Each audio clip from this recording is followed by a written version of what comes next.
jeter une maille serrée, un granit, et c'est parti. Exupile tendrement ces petites abeilles, toujours occupées, jamais en veille.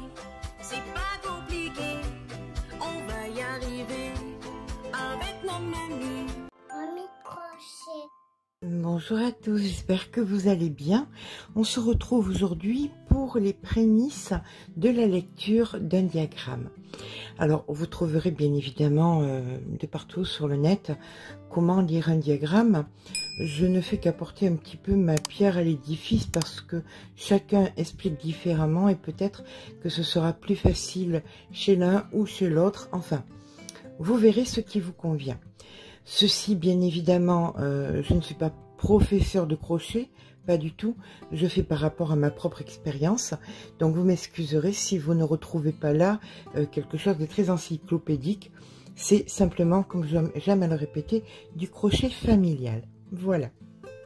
Alors, aujourd'hui, nous allons apprendre à lire les bases, vous voyez, d'un diagramme. C'est-à-dire qu'on va apprendre donc la chaînette, ensuite la maille serrée, la demi-bride, la bride et des brides espacées de mailles en l'air. Avant toute chose, on va voir déjà les symboles. Vous n'avez pas ici dans ce diagramme ce symbole-ci qui est la maille coulée. La maille coulée sert souvent quand on fait un ouvrage circulaire pour fermer un rang. On fait une maille coulée. Ou tout simplement lorsque nous faisons une chaînette et qu'on veut fermer la chaînette, on va venir piquer à l'intérieur de la maille, passer le fil sur le crochet, récupérer le fil comme ceci, et là nous avons fait une maille coulée. D'accord? Alors déjà, si vous voulez, si vous n'avez aucune notion du crochet, on va faire vraiment les débuts des débuts. Je suis désolée pour celles qui sont un petit peu plus avancées, mais voilà. Donc pour commencer un ouvrage au crochet, pour faire une chaînette, tout simplement, on va passer le fil par-dessus le doigt, comme un pistolet. On passe par-dessus, on entoure, comme ceci. On vient glisser ici dessous, on attrape le fil comme ceci et on tire. Et hop, vous pouvez commencer maintenant votre chaînette. Pour faire la chaînette, vous allez attraper le pouce et l'index, le fil là, comme ceci. Vous allez mettre le fil entre l'index et le majeur et vous allez venir récupérer le fil et le tirer pour le passer dans la boucle.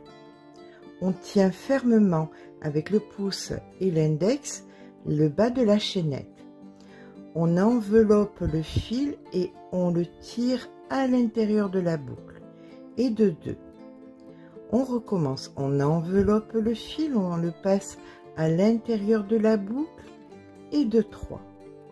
On enveloppe le fil, on le passe à l'intérieur de la boucle et de 4. Et comme ça, on continue autant qu'on en a besoin. Rien ne vaut la pratique. D'accord? Vous verrez, c'est qu'un coup à prendre. Alors, donc on va partir sur la fameuse maille coulée. Voilà, vous venez tout simplement réunir les deux parties. Vous piquez à l'intérieur de la boucle, vous récupérez le fil et vous passez comme ceci et vous avez fait donc votre maille coulée. D'accord? Ça c'est fait. Donc voilà ce qu'était la fameuse maille coulée. Ceci est le symbole de la maille coulée. Ceci est ce que vous retrouverez quand vous lirez des explications écrites. Là, vous l'avez. Bien souvent, on trouve parfois les tutos en anglais, donc soit à l'écrit, soit à l'oral. C'est donc slip stitch, s'écrivant SL ou ST. Maintenant, on va passer donc à la fameuse maille chaînette, celle que nous avons fait tout à l'heure. Donc, vous avez vu ce que c'était. Ceci est la maille chaînette ou maille en l'air. Vous la retrouvez ici. Là, on l'appelle maille chaînette quand on construit l'ouvrage et quand elle se trouve à l'intérieur de l'ouvrage, comme ceci, bien souvent, on l'appelle maille en l'air.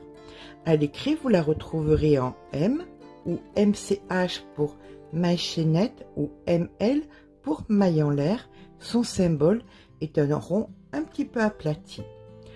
En anglais, vous la trouverez sous le nom chain, s'écrivant CH. Bien sûr, vous avez toujours la possibilité, si vous trouvez que je vais trop vite, d'appuyer sur la petite molette qui se situe sous la vidéo. Vous pouvez ralentir ou accélérer la vidéo ou même vous arrêter pour lire le tableau, pour faire vos propres essais.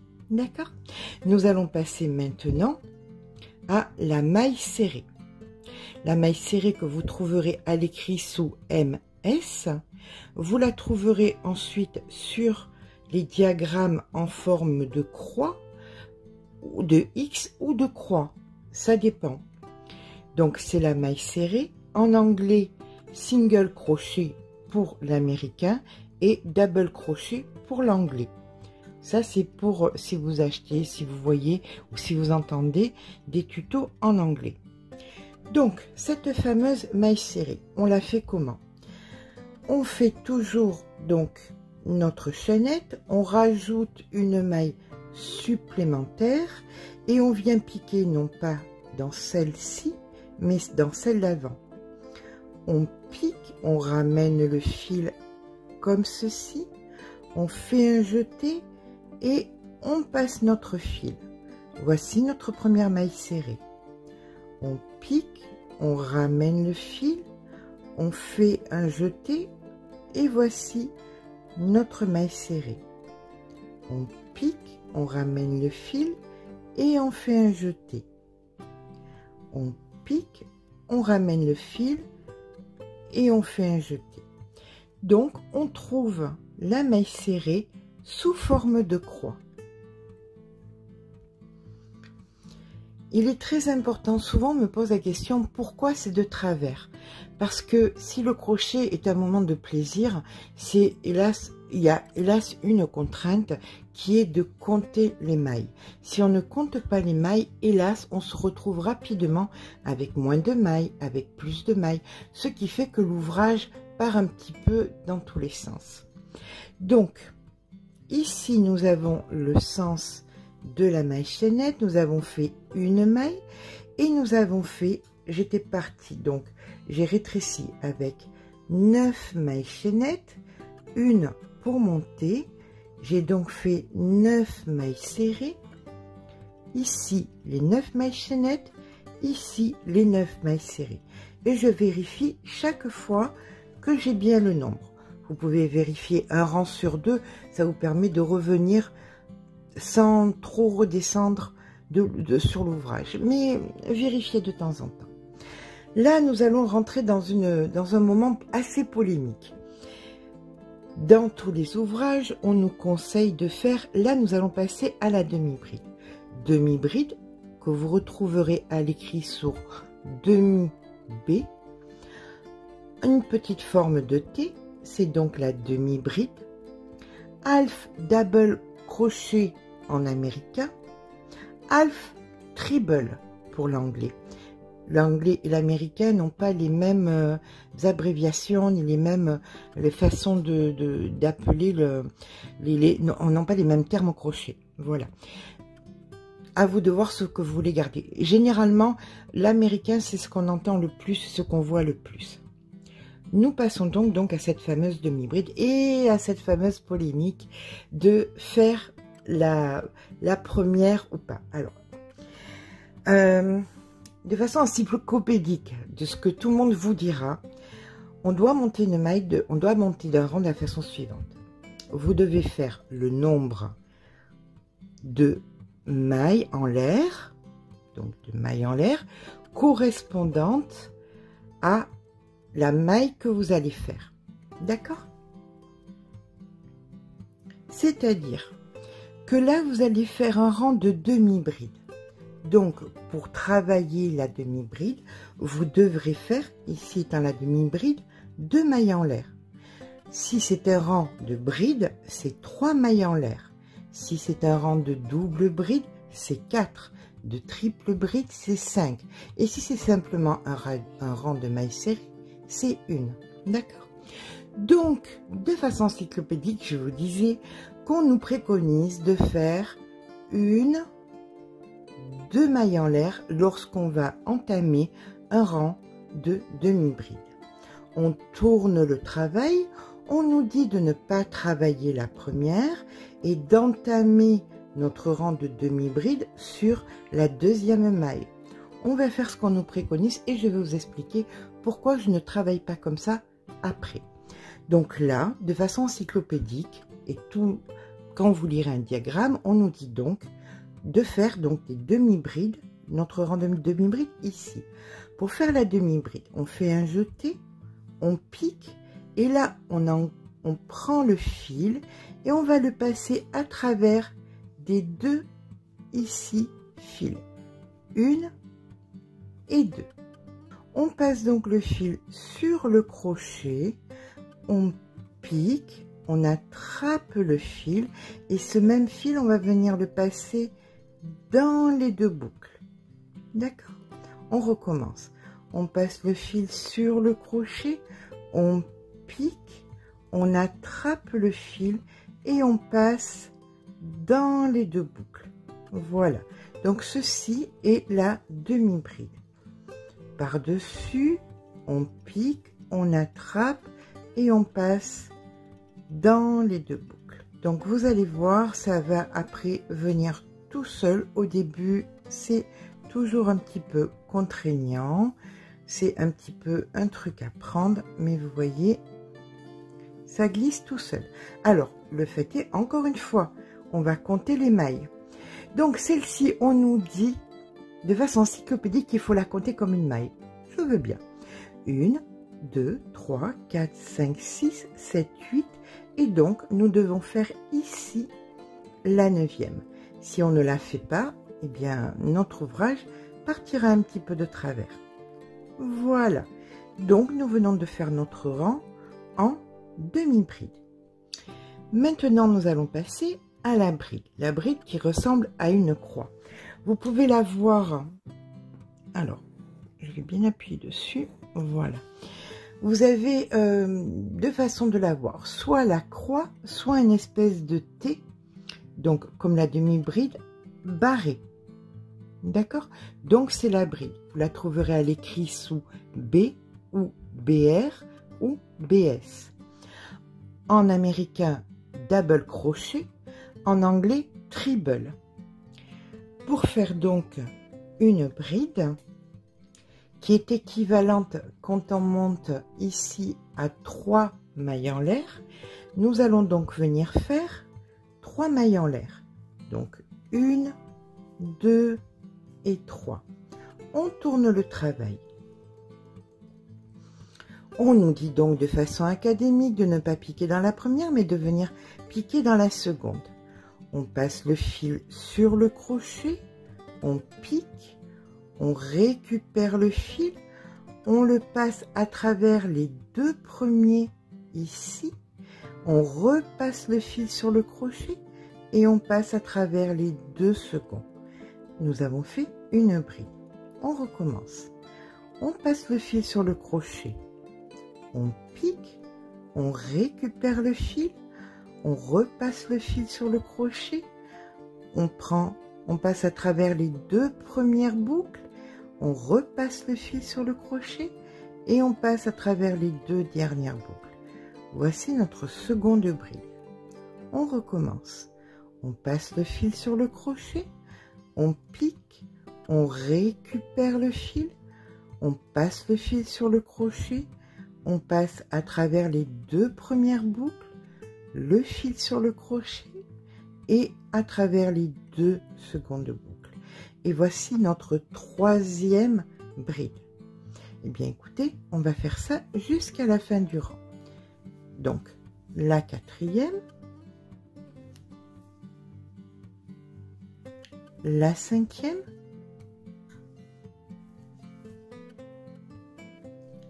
la sixième, sauf que celle-ci, on nous dit de la compter. Donc 1, 2, 3, 4, 5, 6, 7, il nous en reste 2 à faire. Vous voyez que ici,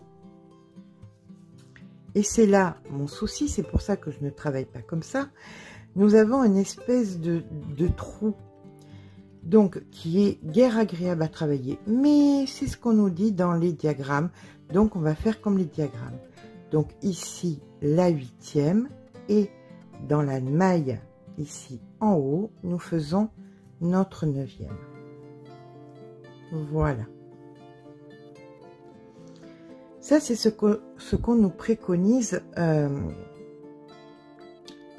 dans les ouvrages. Pour ma part, si vous me suivez, vous serez peut-être un peu décontenancé parce que je ne travaille absolument pas comme ça. Je ne travaille pas avec des mailles en l'air qui servent de brides ou de mailles. Je les mets toujours en complément parce que je ne veux pas avoir d'espace. Je travaille de la façon suivante. Là, par exemple, si je voulais faire un rang de brides, je fais bien évidemment pas 3, mais 2 mailles en l'air. Je tourne le travail et je fais ma bride dans la première, directement, parce que je ne veux pas avoir ce fameux trou. Donc ici, je fais ma bride et je la compte, celle-ci. Ça, je ne le compte pas. Ça m'aide simplement à monter. Donc pour moi, c'est la première. La seconde, 3, 4, 5, 6, 7, 8. Et voilà mon souci, pourquoi je ne veux pas travailler comme ça, parce que je me retrouve avec des trous et mon ouvrage n'est pas complet. Vous voyez, là, l'ouvrage, vu que j'ai mis ma bride, il est bien complet, il est bien plein. Là, pour moi, il ne l'est pas. Mais que voulez-vous? Ils disent comme ça dans les diagrammes. Maintenant, vous ferez comme vous décidez, comme vous en avez envie. Je vous explique ce que les diagrammes nous expliquent. Je vous explique comment moi je travaille. Et quand vous me suivez, vous êtes peut-être décontenancé, mais c'est ma façon de travailler. Donc ici, je fais ma bride. D'autant plus que quand on vient faire de la résille, c'est encore plus écarté puisque on fait 4 mailles en l'air. Vu qu'on va passer la première, la seconde, on a un espace encore plus grand. Vous comprenez? Quand on vous propose de faire donc de la résille, on vous dit de faire 1, 2, 3, 4 mailles en l'air, de tourner le travail. Donc la première, vu que celle-ci, ils la comptent comme une bride, donc on ne fait pas de bride. La deuxième, c'est la résille, donc on ne la travaille pas. On va venir uniquement travailler la troisième. Donc ici, on fait notre bride. Une maille en l'air. On passe une maille, on fait une bride. Une maille en l'air. On passe une maille, on fait une bride. Une maille en l'air. On passe une maille, on fait une bride. Tout ça n'empêche en rien de compter où nous en sommes. Ceci, considérant que c'est une bride, donc 1, 2, 3, 4, 5, 6, 7, 8 et 9. D'accord? Donc, on vient faire selon ce qu'on nous préconise, 1, 2, 3, 4 mailles en l'air, on tourne et on vient faire ici la bride. Pour faire de la résille. À mon sens, ça n'a aucune tenue. Si on veut coudre ça à une autre partie, ça n'a pas de sens. Donc, la façon dont moi je travaille, c'est si je dois faire de la résille ou n'importe quoi, je fais pour des brides, hein, 1, 2 mailles en l'air, je fais ma bride, une maille en l'air, je passe une maille, je fais ma bride. Et là, j'ai quelque chose qui a de la consistance. Vous voyez, une maille en l'air, ma bride. Une maille en l'air, la bride. Une maille en l'air, la bride. Donc, au niveau du schéma, on a donc les brides, les mailles en l'air, les brides, les mailles en l'air, les brides, les mailles en l'air. Ce qui nous donne de la résille. Ok? Là, je vais faire comme moi je fais. Je fais donc 1, 2 mailles en l'air, je tourne le travail. Dans la première, je viens faire ma bride pour donner de la consistance, la maille en l'air et je fais donc une bride dans chaque bride que je rencontre suivie de mailles en l'air.